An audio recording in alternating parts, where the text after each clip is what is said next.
देशात सगळं कसं राममय वातावरण झालंय। शतकानुशतकं पाहिलेलं स्वप्न अखेर पूर्ण होतंय। अयोध्येमध्ये मंदिराची एक एक वीट जशी रचली जातीये तशी देशवासियांची उत्सुकताही वाढतीये। मंदिर कसं दिसणार या विचाराने प्रत्येकाला मंदिराला भेट द्यावीशी वाटतेय। पण मंदिराला भेट देण्यापूर्वी त्याची काही खास वैशिष्ट्य तुम्हाला सांगते, जेणेकरून ही भेट अजूनच अविस्मरणीय होईल। प्रभू रामचंद्रांचं हे मंदिर पूर्णपणे भारतीय परंपरेनुसार आणि स्वदेशी तंत्रज्ञानाने बांधलं जात आहे। प्रभू रामचंद्रांचं हे मंदिर पारंपरिक अशा नगर शैलीमध्ये बांधलं जात आहे। या मंदिराची लांबी 380 फूट, रुंदी 250 फूट आणि उंची 161 फूट असेल। मंदिर 1-2 नाही तर 3 मजली असणार आहे। प्रत्येक मजल्याची उंची ही 20 फूट निश्चित करण्यात आली आहे। या संपूर्ण मंदिरात एकूण 392 खांब आणि 44 दरवाजे असतील। तळ मजल्यावर गर्भगृह बांधण्यात येत आहे। या मुख्य गर्भगृहात भगवान श्रीराम बाल स्वरूपात विराजमान होणार आहेत, म्हणजे त्यांची बाल स्वरूपातली मूर्ती इथे असणार। आणि पहिल्या मजल्यावर श्रीरामांचा दरबार असेल। मंदिरात एकूण 5 मंडप उभारण्यात येत आहेत। नृत्य मंडप, रंगमंडप, सभा मंडप, प्रार्थना मंडप आणि कीर्तन मंडप अशी त्यांची नावं। मंदिराच्या प्रत्येक खांबावर आणि भिंतींवर विष्णू, महादेव, गणपती, लक्ष्मी अशा अनेक देवी देवतांच्या मूर्ती कोरल्या जात आहेत। यामुळे कोपरा ना कोपरा एका सकारात्मक ऊर्जेने भरलेला जाणवेल।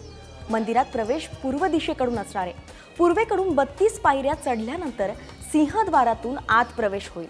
अपंग आणि वृद्धांसाठी रॅम्प आणि लिफ्टची व्यवस्था सुद्धा करण्यात येते, म्हणून नो वरीज। मंदिराभोवती एक आयताकृती भिंत असेल। त्याची 4ही दिशांना एकूण लांबी 732 मीटर आणि रुंदी 14 फूट असेल। या 4 कोपऱ्यांवर सूर्यदेव, आई भगवती, गणपती आणि भगवान शिव यांना समर्पित 4 मंदिरही बांधली जाते। शिवाय उत्तरेला अन्नपूर्णेचं मंदिर आणि दक्षिणेकडे हनुमानाचं मंदिर असेल। मंदिराजवळ पौराणिक काळातील सीताकूपही असेल।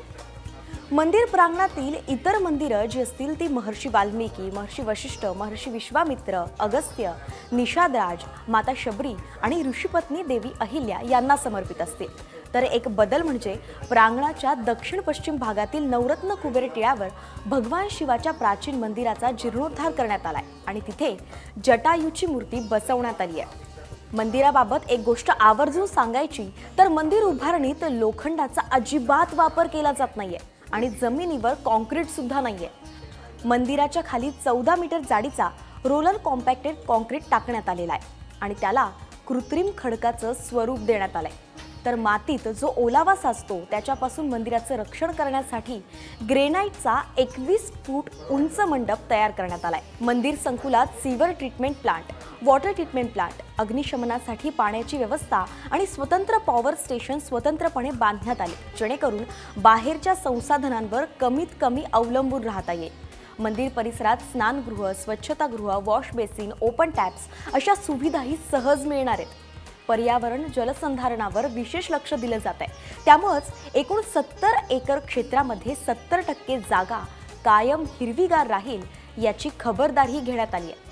आता भाविकांसाठी काय सुविधा आहे तर 25,000 क्षमतेचं यात्रेकरू सुविधा केंद्र इथे बांधलं जात आहे। इथे यात्रेकरूंना त्यांचं सामान ठेवण्यासाठी लॉकरची सुविधा असेल। शिवाय वैद्यकीय सुविधा सुद्धा सहज उपलब्ध असतील। अशी एकंदरीतच मंदिराची रचना असणार आहे। कुठे काय आहे, कसं आहे हे सांगितल्यावर तुम्ही कदाचित सगळं मंदिर घर बसल्याच व्हिज्युअलाइज करू शकला असाल याची खात्रीच वाटते। आणि सोबतच हे मंदिर आपल्या डोळ्यांनी बघायची ओढ सुद्धा तुम्हाला लागली असेल। मग केव्हा जाताय अयोध्येला? आम्हाला कमेंट्समध्ये नक्की सांगा आणि अशाच माहितीसाठी न्यूज 18 लोकमतला फॉलो करायला विसरू नका।